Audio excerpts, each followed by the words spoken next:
collaboration with Sharacast TV. My name is Francis Coma, and I'm going to be your host for today's show. And I have with me Fatu Kaba and Peter Borboh Kargbo. They're going to be my guests for today's program, and I'm going to open the floor so they can introduce themselves properly. Hello, Fatu. How you doing? I'm doing okay. How you doing? I'm doing okay. My name is Kaba.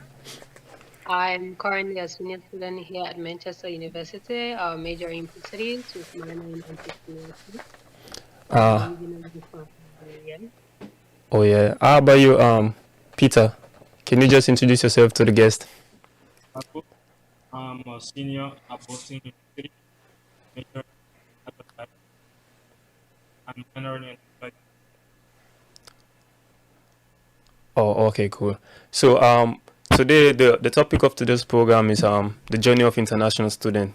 I know it's a kind of like an interesting topic, so we're gonna discuss about our experience and how we came about applying to colleges and how we got into colleges and the lifestyle, the all the odds, like all the trials and the university lifestyle, so we can let the audience know and also the youth how they're in Africa, and also for students who don't know about going about this process, because you guys are currently finishing your 4 years of education and undergraduate, and then you're gonna soon graduate this year, right?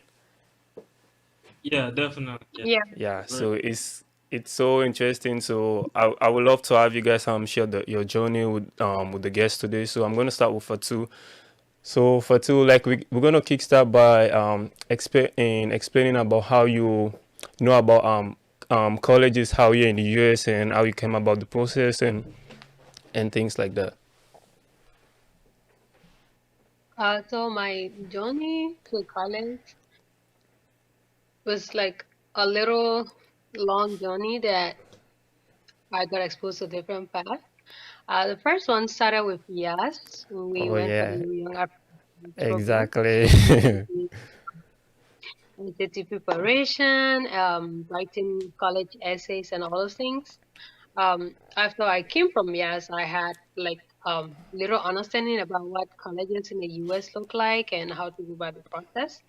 But then within few months after I came from YAS, I got accepted into this program from Smart Liberia. It's a 1 year program called the Lift Liberia Scholars program where we did different trainings on entrepreneurship, leadership development, and a crucial part of the gap year program was also helping us to identify colleges in the US and submitting our application. So we studied for about 2 3 months to take the SAT, and after that, Smart Liberia help us have people like some of their team members edit our essays um, and apply to colleges in the US. Wow, that's really incredible. And then for those of you who don't know, like Fatu and I we met at Ghana during the YAS program 2017, and that was like a it was really incredible. Like it was like a kickstart for like the whole journey through my lifestyle, through my leadership, and also that like this program get us exposed to colleges, like because like as for me, when I was in junior high school, like you, like I wanted to come and study here in the US, but like how can I get about this process? And I was like, okay, I have this ambition and things like that, but I never knew. So when we applied for the YAS program, then we got accepted.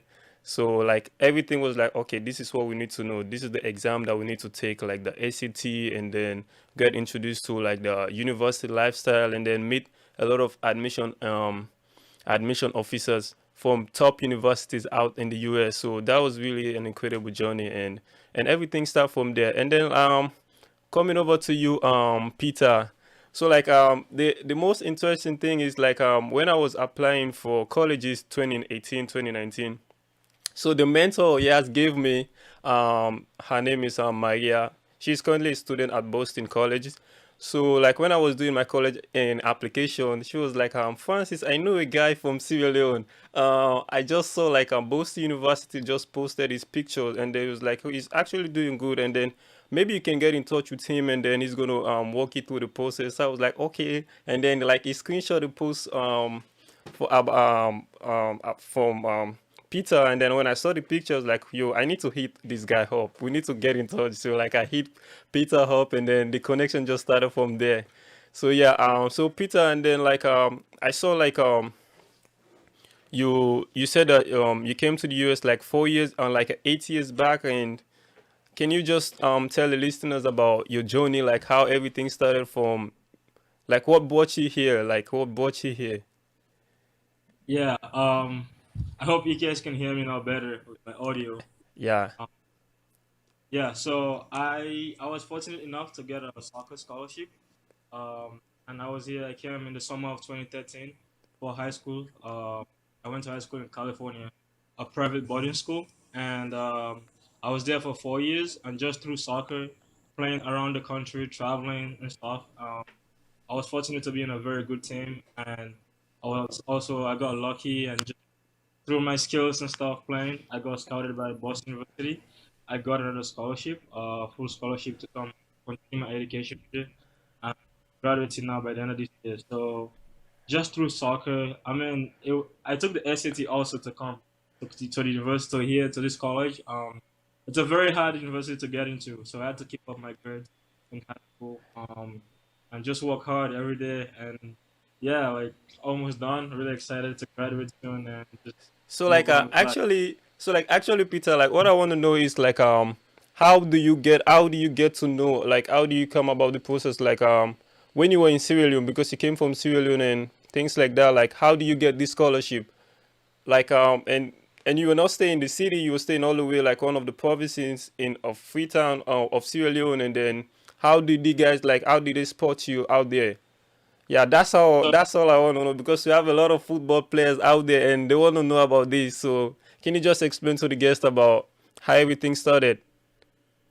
Craig Bellamy, I was one of the first few selected to be part of the Ole Academy in Sierra Leone. That started back in 2010. I was selected to be part of an academy in Tombo. It's like a residence academy. I was like 12 years old, and I was just lucky. It was very hard to get into. Like obviously in Sierra Leone, everyone Ex- so like the competition is huge. Like they were scouting all over the country in McKinney, Bo, Freetown, and I got selected. Like I was the only one from McKinney that was fortunate enough to make it at the end. And I was there for a year and a half. I was just going to school there and playing soccer twice a day in the morning and in the evening. And like seriously, Peter, you must be a good player. Like you must be a good player to get selected, to get spotted, exactly, especially in Africa, and all the way from Sierra Leone to get spotted for to go into Bellamy Academy, and then from Bellamy Academy, got spotted to get a full ride scholarship to come here for high school. That means you must be like a Messi or something. I don't know. Exactly. I'm very humble. I don't think so. I feel like I just work hard every day and focus on just getting better in terms of soccer. Obviously, in Africa, we have so much talent, and I Exactly. just been with God and just my hard work and like just keep working hard every day. And up to this day, I'm just humble with like all the opportunities that. But it was very difficult at the academy because everyone is just as good as you or I even know, better. right? I know, right?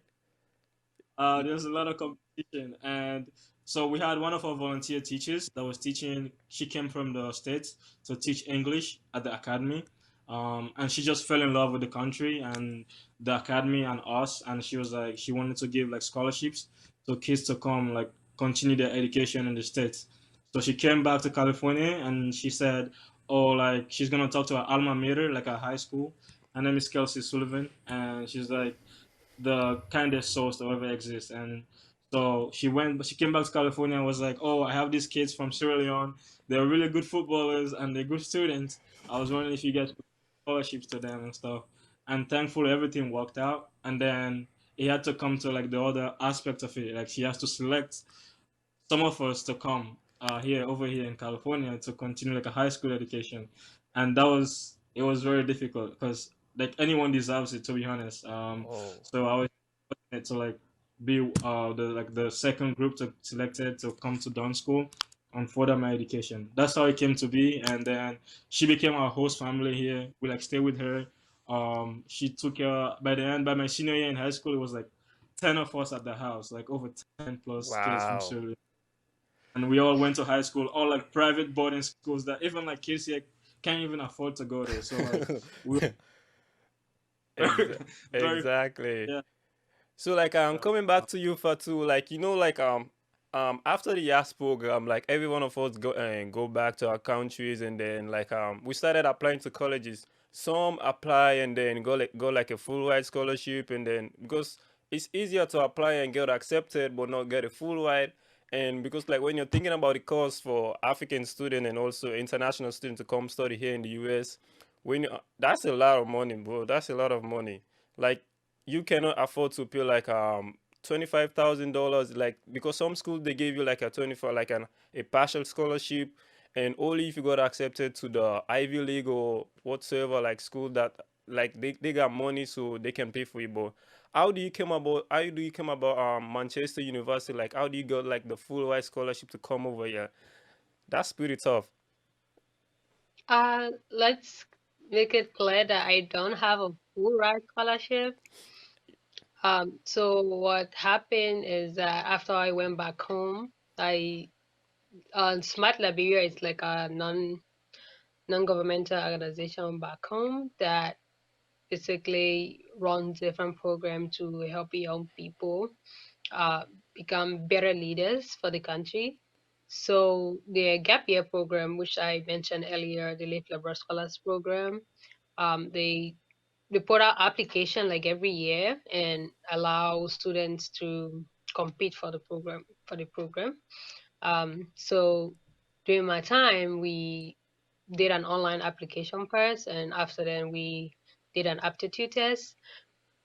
We also went for a group interview and then an individual interview. Submitted all of our high school transcripts, recommendations. So, and in the end, we're more than 100 people that applied, but they only took 12 students, which they take every Wow. year. And those 12 students, they help us. They like it was a rigorous program, a lot of readings, a lot of writing. It's almost like similar to ALA, but Oh just yeah. like it goes for just 1 year. Okay. So we went through this program, did all of this training, college preparation. In the end, we applied to colleges through Smart Liberia and through their guidance and people their partners they're familiar with that also have been through the college application process that really guided us to submitting our applications. So when we got into schools, my school offered a partial scholarship, and Smart Liberia also serve as like a medium for raising fund used from through their partners. They raise money and then sponsor our the rest of our tuitions in college. So basically, that's how it's been going. Like, Wow, like that's really cool. Like as for my own part, like after years when I go back home 2017, like I was like, you know what, I need to take a gap year. So I was like just doing like community projects and things like that. And then I got accepted to for the YYGS, the one in the US at Yale University. So like here, like for years program, like I wanted to come and study in the US, and then I didn't know about like how to go about the process. So like YAS like provided like all the process, the Yale Young African Scholars Program. And then the YYGS, the Yale Young Global Scholars Program now, like when I went for it, that's where I got my company, like that's where I got my startup company that I'm currently working on, Fantech 3D, and then also the like you already know about college, but you don't know like what you're gonna be majoring. So after the program and doing the program, we everything was like for science and technology. So like I fell in love with it. I'm like, you know what, I'm just gonna go in for computer science. And then I started like we did like a 2 weeks capstone program where we work on some 3D, some construction and some technology. And then from there, like I just started my company, and then that's what I'm currently working on. And I'm also like a uni student. I'm studying at Helmholtz University because like I took like like almost like 2 year working, just traveling around. But yeah, now like I'm currently studying, and yeah, that's it. So like for you like Abu, and for you like Peter, like like university lifestyle here in the US is different. It's really different. Like so what can you say? Like how is your journey like throughout college? It's very difficult, like you said, for international students. Exactly, exactly. There's so many things we have to think of than like regular like American students that are here. For me, especially being a student athlete, it comes with like another burden to balance also soccer and school. Um, just the key is like time management, and my first year especially was very challenging. I wasn't used to how fast all the courses were moving. And my program was just like I felt like overwhelmed. Like I was very excited to be in Boston. No, I was like 19, 18, 19. Just young and like, oh, I'm living in Boston now. Okay. Exactly. I know the feeling. School doesn't matter that much, but then as like we get to like midterms, I realized that, oh my god, like there's so much work and like so many reading like projects and stuff that I have to do and I have to keep doing to stay on top of my work and also like whilst keep doing well like on the field. So it's very difficult and you have to think about your visa and stuff and food. I also tend to work on campus, so like just depending on my own. And you know me, like Francis, on my personal level, I try to like hustle and like try to like do stuff on my own, like personal projects. Like just to put. Exactly. It's very challenging. To be honest. Exactly. Like more like like the goal is coming here as an international student, like you got exposed to a lot of opportunities, but like how to leverage this opportunity, how to make use of them. That's the thing that's what like a lot of international students are not making use of, because like let me say, like if you're good in soccer and then you came to a university here in US, like you got exposed to a lot of opportunities how to better yourself, instead of like, I'm not saying you're not gonna focus on your studies, but like you should like balance, like have like your passion that you're working on or something that you're working on. So by the time you graduate from college, you'll be like, okay, I'm not only graduating with a degree, but like I have another thing. Like I'm gonna be like a professional soccer player, because like for you, Peter, I know you're gonna be a professional soccer player. That's it. I know that for sure. So that's really tough. That's pretty tough. And then like and coming over to you, Fatu, like how do you able to like overcome the all the odds throughout campus and throughout college, and making it to be in the class of 2021? Uh, the odds. I don't think we can ever finish overcoming the odds I because know, I they're know. always there. I think we Ex- can just learn to cope and adapt. My first semester in college was, I don't know, for lack of better word, I would say crazy. And there's a lot of culture shock that I faced when I just came here, like coming from West Africa, and my food, my Exactly. clothes, everything is so different. And when I came here, I was like, nope, I hate this place and I want to go back home. So there's always this struggle, and sometimes I will just stay in my room whole night. I'm just crying. I'm like, oh my God, I don't know anybody here, and I'm just here. But I think also it depends on where you are, because like at, even though it was really strange, um, but the community has been really supportive. Like so there were times when I was struggling with my classes, not only because I thought the classes were hard, um, because I was new to the environment, so that extra stress made everything a lot overwhelming. But my faculties were always open to talking about it. And one thing I also kept in mind was being open-minded. Like whenever my school was going on trip, whenever there was activities, I was always like always in the Let's middle of go. everything, Let's just so that go. I don't feel bored or lonely, so that because I know when I do, I will start crying and missing home. So I had to get involved to know the environment. But as time went by, like the challenges minimized because I learned to cope and I learned to adapt, and things a lot bearable right now compared to my first semester. That's really cool. That's really cool. Like like coming from West Africa and to come here to the US, like for the first, let me say, for the first years, like a pre-orientation, you gotta get used to like the food, That's like one of the thing like and then also moving around like the GPS and stuff, how to move around, how to get used to people. That's that's I really struggle a lot confusing. with it. It's really I confusing. struggle a lot with it. It's Up to really now, I Yes. still struggle with it. oh yeah.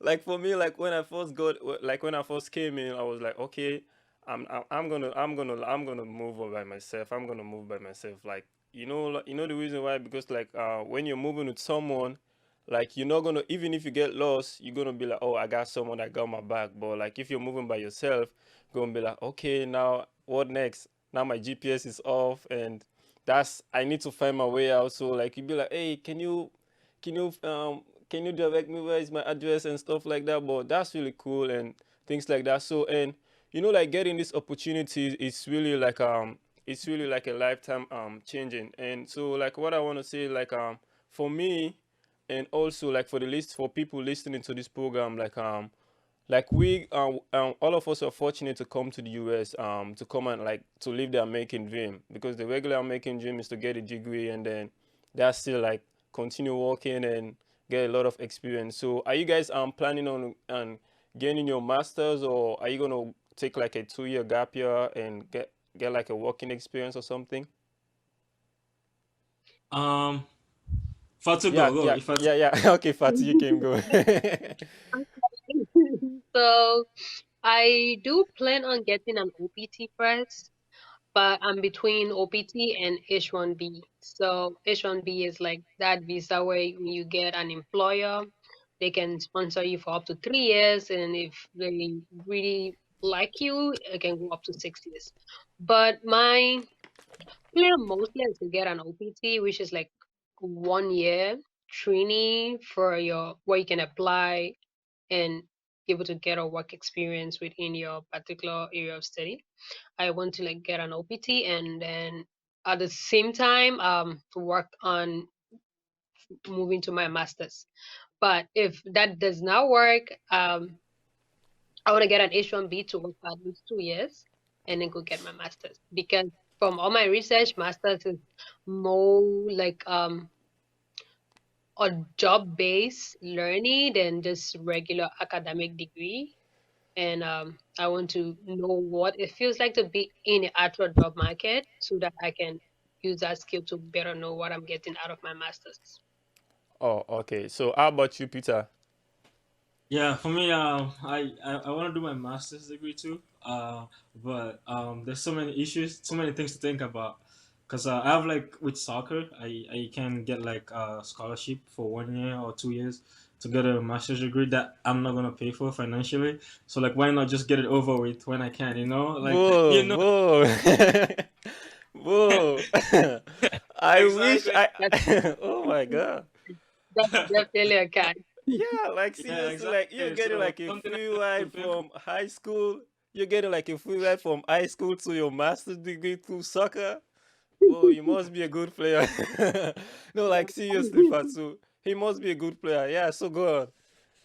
Yeah. So now the plan is just to graduate and apply to graduate school. Get a master's degree somewhere, and then just move on with life. And yeah, but definitely I just I mean, like Afatu said, a master's degree is like job based like learning. It's not like academical like a undergrad. So like I think it would be very good to like put myself apart from like getting an entry level job, to just get like maybe like a 3rd year experience if I get out, and then who knows, like maybe I might have a chance opportunity to play somewhere also. I mean, if I have already my master's It's degree not a and I can play maybe. It's soccer, not a dude. maybe. Like you're gonna get selected by a team. No, like seriously. But master's programs are also very flexible. Like you can do a part-time master program or just in the evening and take your time to, at the same time you like playing your ball and Yeah. playing your Yeah, football. Like definitely. career. Platoon Exactly. knows, Platoon knows. Yeah, That's why like exactly. yeah, one of the No, benefits of like doing master's program here is like you can do whenever like whenever you want, and just part time or whatever you could be doing something else. So that's huge. Like so but definitely want to get it. I want to get my master's degree. Oh yeah. Like for At you, this Peter, point, I'm like so tired and it. I don't want to do anything learning based for the next few months or year. Oh yeah. Like for you, Peter, like it's very advantageous for you right now because like football is not a plan B for you. Both of them like a plan A. Like you have your degree and then you have like football. So you can say I can switch to this career or I can maybe let me just use my degree or let me just keep on playing football, and that's it's gonna take you a long way. And for me, like I'm ultimately your fan. Like seriously, if I know you're gonna blow, so stop saying maybe in your sentence because I know that's gonna happen. I'm gonna keep on watching you. Uh, I Like appreciate see, it. like I, seriously. I I just appreciate.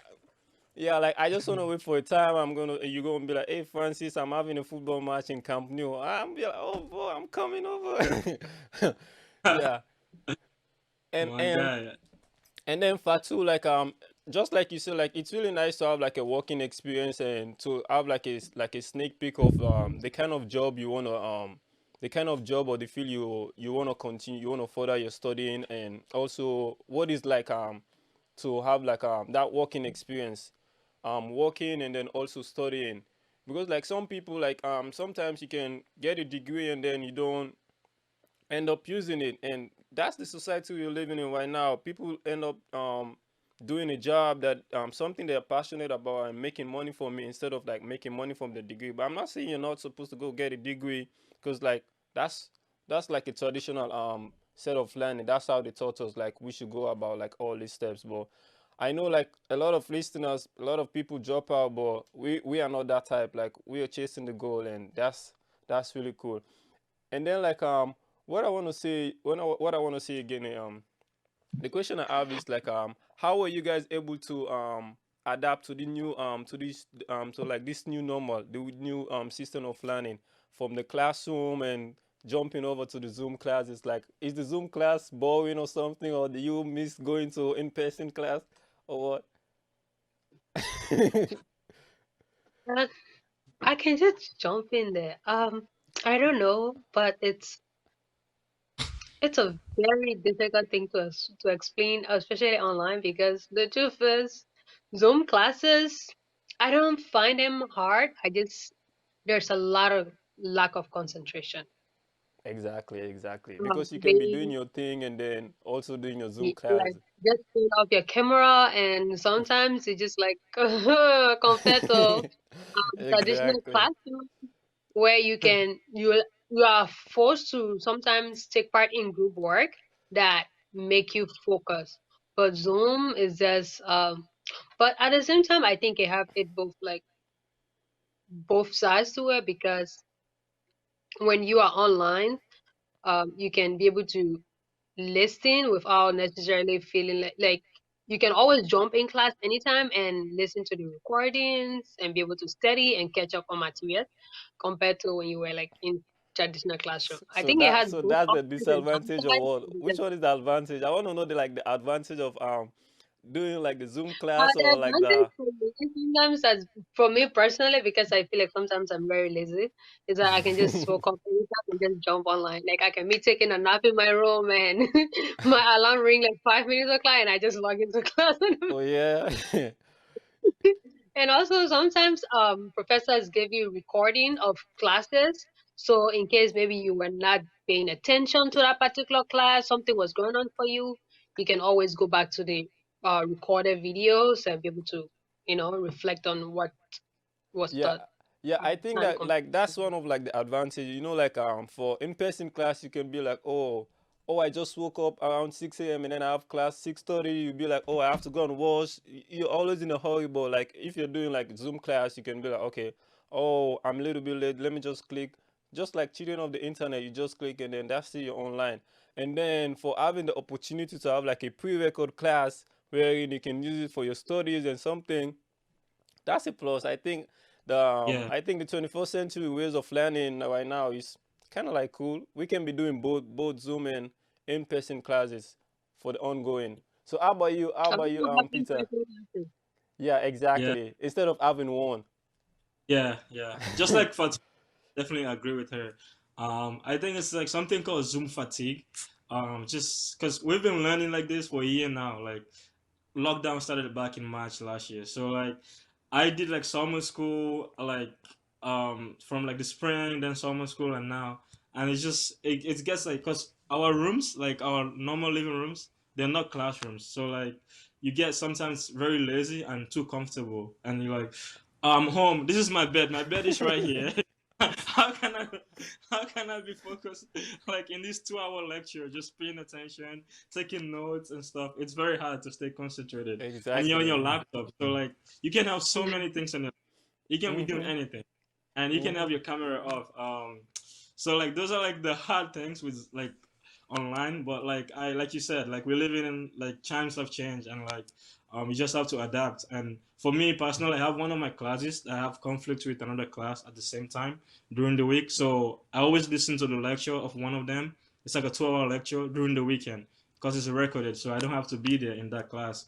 So I actually just listen to it before I join this program, and that's a huge benefit of like Zoom and online learning. So if that was like regular in person, I can't take, I don't have the liberty to do that, because like you can't take two classes at the same Same time. time. But now Yeah. I can do that. So like those are like just the advantages. And especially with also people that are working like normal jobs and stuff, it's just something to get acclimated with and to be adapted with. Exactly. You know, like the new the 21st century way of learning is really helping the kids also. Like you can see like children that are already in preschool, or they are taking Zoom classes. I'm like, you guys are taking Zoom classes at age 5 or something, and then that's really cool. Yeah, they're already away of us, already ahead of us. And Way then ahead like of us. yeah, and like we are already coming to the end of the program. So like I just want us to share like a little bit of opportunities about like coming to study here in the US. Like from our own side, we can just like for Fatu and I, like we went for the YAS program, which was really a beneficial program for us, the Yale African Scholars program. Because as for me, like wherever I go, like wherever I have the chance to talk, like that would be like everything started from YAS. I can say that because yeah, exactly. No, yeah, no excuse. Like if you see me giving a speech at the UN or having that bold time to talk to anyone, everything started from YAS, and then getting exposed to all these opportunities and how here in the US and on all across the globe, everything started from YAS. That's they have the credit, and you have like some people go for went for like a pre college program like the UWC and African Leadership Academy, and before coming to college. And that's really a nice program, like for those listening to this program, like you can check it out. And then also for like the university application process, you can just go through the common application and things like that. Like you can have your teacher write you 2 letters of recommendation, and then what else? Like write like a 650 word essay, and then you have the SAT. Like for me, like I took the SAT and the ACT, so I don't know. Yeah, like when I came to the US, I took the ACT, and then in Africa, like you take the SAT and things. So that was really like like actually you need these exams if you want to go, if you want to come and study to like one of these top universities, or like have like a full scholarship, or have like a scholarship to come to the US to come and study. For now, like I'm seeing like most of these top schools, like they're waiving the SAT.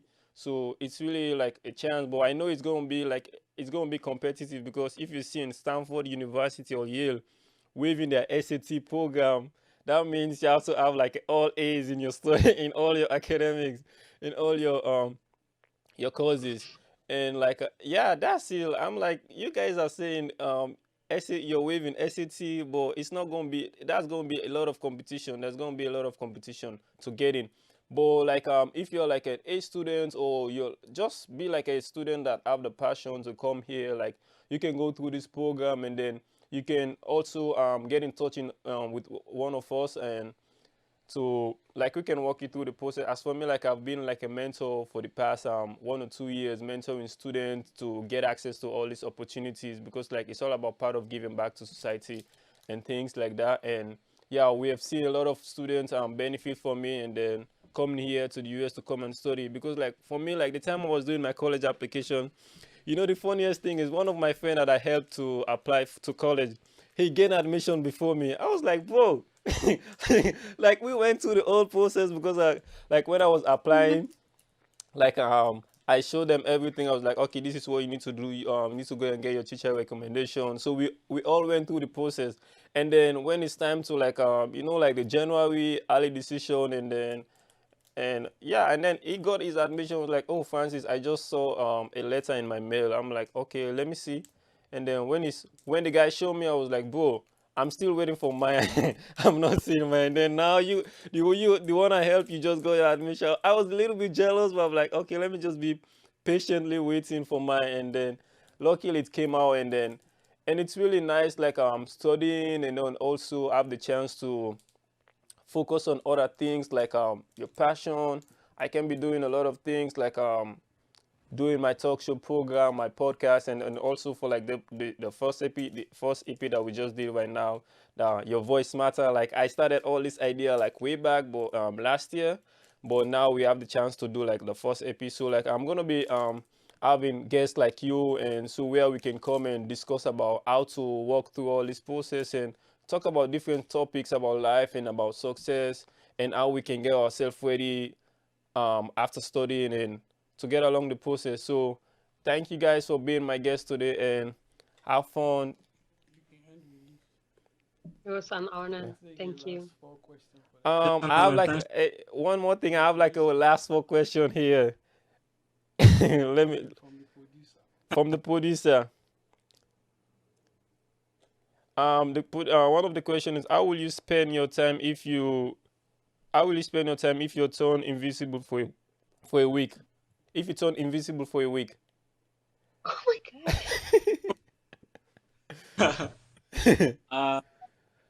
god. Over to you, Fatu.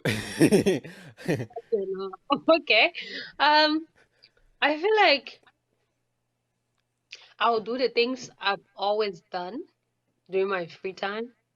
That is, I like to write novels and stories. That will be at the top of my list. Um, I'll listen to a lot of music and watch a lot of horror movies. Okay, Um, okay. but also I'll do a lot of reading. So I'm pretty like a routine person. There are some things that are just so constant that I do all the time.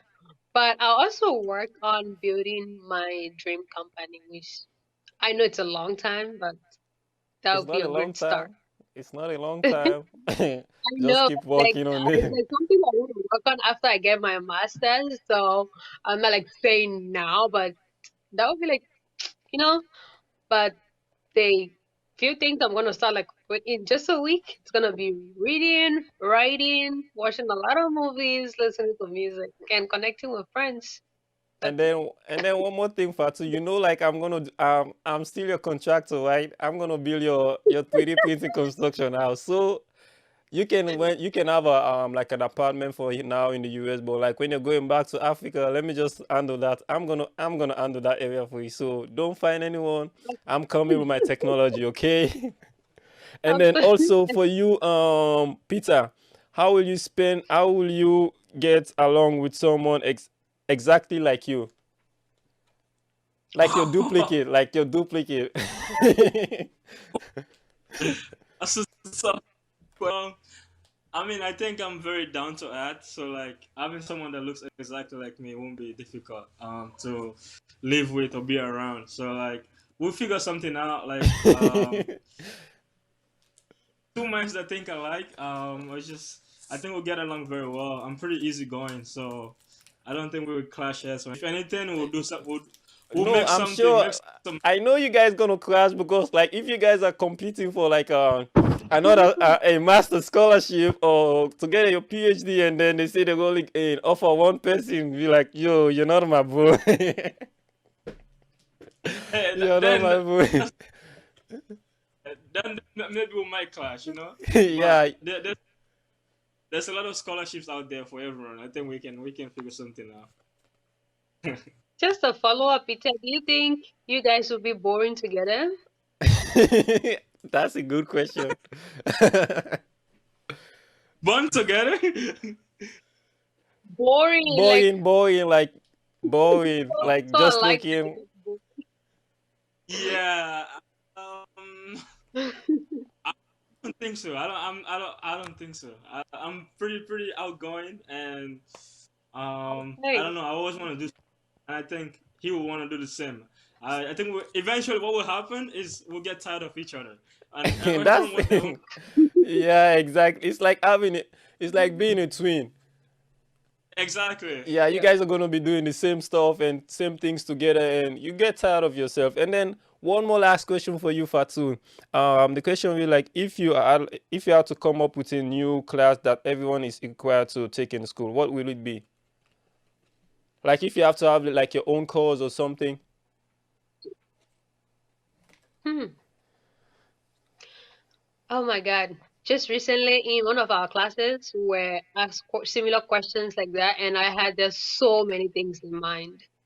Um, I think one class that I'll try to prioritize that I believe is important is like um trade, simple skills like sewing, cooking, baking, and all those other like home management science that people can be able to use and be able to apply these skills outside of just acquiring their degrees, because there are people who have seen that have these skills and they implement it to be able to complement what they are studying.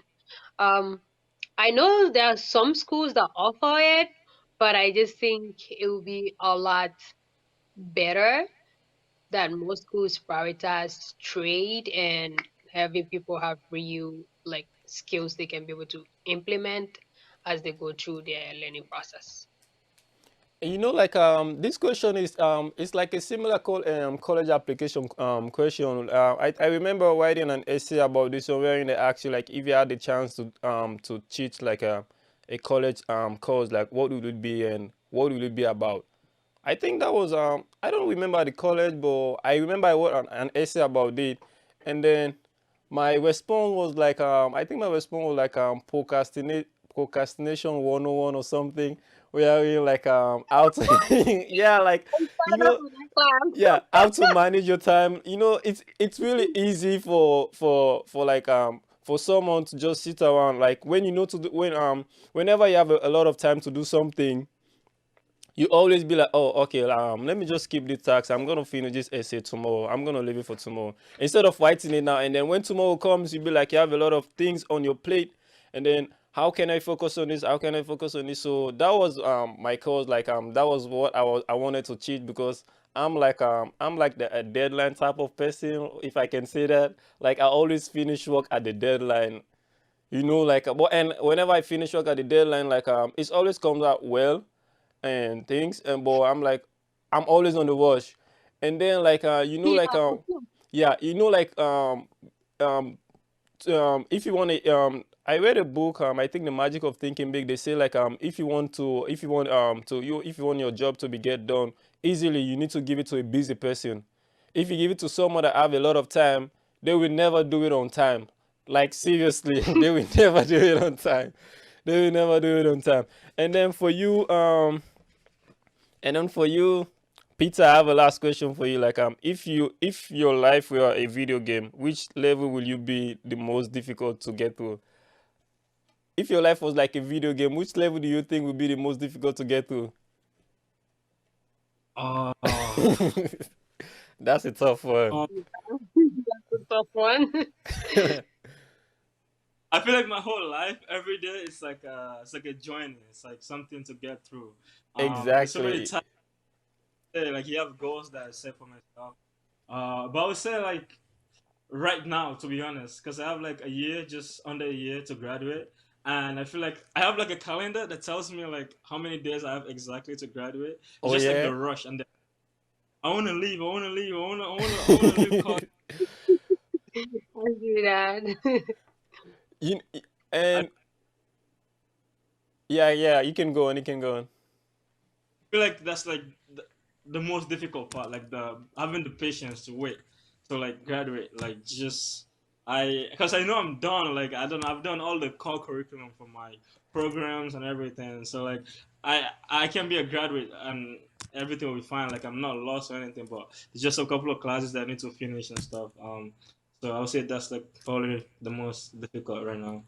But yeah. Okay, and then like for before we go, like like I already got myself ready, and I'm gonna make sure like I go for like both of y'all graduation. I wanna be part of that ceremony. Like I already told Fatu, I'm like, yo Fatu, I'm coming over to Indiana. Just let me know. You understand? I just wanna witness the process. You understand? And then like But yeah, I'm gonna go to Boston because of you, Peter. That's I don't want to miss that ceremony. I'm coming, and then like what am I gonna say? Like like just like you said, like every day we every day is every day, and then every day we go through a lot of challenges, and then and in a more religious point of view, like you will say there's never that you can never like look back to a time you're in or point to something that God has never like take you through, like, or like let you overcome the obstacles and things like that. And then all the challenges we face is like preparing for what we ask God for, or preparing for like what is next for us. And it's really tough. Sometimes it can be frustrating. And then like for me, like how I do my things right now, whenever I have like an obstacle, I'll be like, I will never say nothing. I'll be like, okay, this is how it meant to be. And then I can just do my own part, and then leave the how process to God, and then just see how best I can focus and balance my time. And that's really cool. And thank you guys for being guests today in my program and my first episode of your Voice Matter talk show. And I hope to have you guys again. And because it was really nice talking to you, and bye. And Thank you. anytime. yeah, Bye bye. yeah, anytime. Done. Done.